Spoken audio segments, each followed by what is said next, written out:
नमस्कार. मी जातो आता मुंबईच्या कोस्टल रोडवरून. तुम्ही हा जर समोर पाहत असाल तर तो मुंबईचा कोस्टल रोड आहे. मला वाटतं की हा रोड बनवताना इथल्या स्थानिक मच्छीमारांचा सुरुवातीला प्रचंड विरोध होता की या रोडमुळे आमच्या मासेमारीवरती विपरीत परिणाम होईल. पण तुम्ही आता बघताय की किती सुंदर असा हा कोस्टल रोड झालेला आहे. त्यामुळे फायदा काय झाला की अतिशय जलद गतीनं तुम्ही वरळीवरून नरिमन पॉईंटला जाऊ शकता. जर हा रस्ता नसता तर प्रचंड ट्रॉफिक व्हायचं वेस्टर्न हायवेला आणि सेंट्रल हायवेला. परंतु या कोस्टल रोडमुळे प्रवास अतिशय सुखकर झाला आहे आणि लवकरात लवकर आपण वरळीवरून नरिमन पॉईंट असेल, मंत्रालय असेल, या ठिकाणी पोहोचू शकतो. अतिशय सुंदर आणि देखणा असा हा कोस्टल रोड आहे.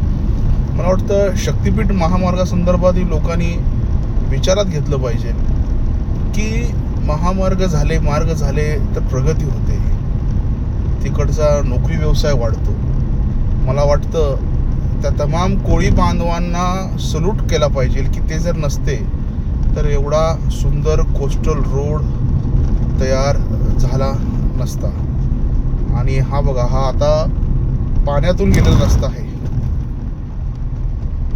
पाण्याच्या खालून जाऊन वरती यायचं. भारतीय जनता पार्टी, देवेंद्र फडणवीस यांचं विजन, नरेंद्र मोदी यांचं सहकार्य, हे सगळं कारणीभूत आहे. मला वाटतं की प्रत्येक ठिकाणी राजकारण आणलं नाही पाहिजे, परंतु आपण आपली मानसिकता बदलणंही फार गरजेचं आहे. किती सुंदर आहे बघा. मी आता प्रवास करतोय विदाऊट ट्रॅफिक.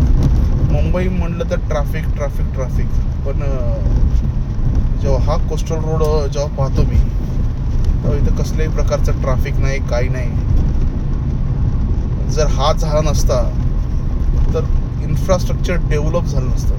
मला वाटतं पश्चिम महाराष्ट्रामध्ये शेतकरी बांधवांनी याचा विचार करावा की खरोखरच राजकारणाच्या सूडबुद्धीला बळी पडायचं की आपला विकास आपण साधून घ्यायचा.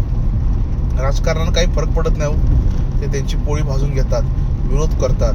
विरोध करणाऱ्यांना मोठं व्हायचं असतं, नेता व्हायचं असतं, स्वतःला शेतकरी नेता म्हणून घ्यायचं असतं, म्हणून ॲक्टिंग करायची असते. मला वाटतं की विनाकारण शेतकऱ्यांना देशोधडीला, धंद्याला लावण्यापेक्षा काहीतरी सकारात्मक आपण केलं पाहिजे. वर्षानुवर्ष प्रोजेक्ट आला की चार टाळकी उठतात, उभी राहतात, त्याला विरोध करतात, भावनिक साथ घालतात आणि त्याला आपले शेतकरी भुलतात. अतिशय वाईट वाटतं हे जेव्हा सगळं होतं आणि ते मुद्दामून भावनिक साथ घालून आमच्या शेतकरी वर्गाची दिशाभूल करतात. मला वाटतं तथ्य जाणून घेतलं पाहिजे. शक्तिपीठ महामार्गाचं समर्थन केलं पाहिजे. ज्या काही अडचणी आहेत त्या दूर केल्या जातील, हरकत नाही. चांगलंही जर मोबदला मिळाला, कंपन्सेशन मिळालं, तेही घेतलं पाहिजे. आणखीन त्यात काही देण्यासारखं घेण्यासारखं असेल तर तेही घेतलं पाहिजे. पण विरोध करता कामा नये. विरोध केला तर कॉस्टिंग वाढतं आणि कॉस्टिंग वाढलं तर तो आपलाच पैसा आहे ना, जनतेचा पैसा आहे. शेतकऱ्यांना जनतेचा पैसा वाचवण्यासाठी सहकार्य केलं पाहिजे. हे जे काही बेडकं आहेत, स्वतःला नेते म्हणवतात, ते स्वतःच्या फायद्यासाठी करतात. उद्या इन केस शक्तिपीठ महामार्ग झाला तर हेच एखादं कॉन्ट्रॅक्ट घ्यायला पुढं असतील, त्यावेळी आपण सगळे विसरून जाऊ की ह्यांनी विरोध केला होता. बाकी काही चमकोगिरी असतात, स्वतःला नेता म्हणायचं असतं, सिद्ध करत असतं, मी संघर्ष करतोय मला नेता म्हणा.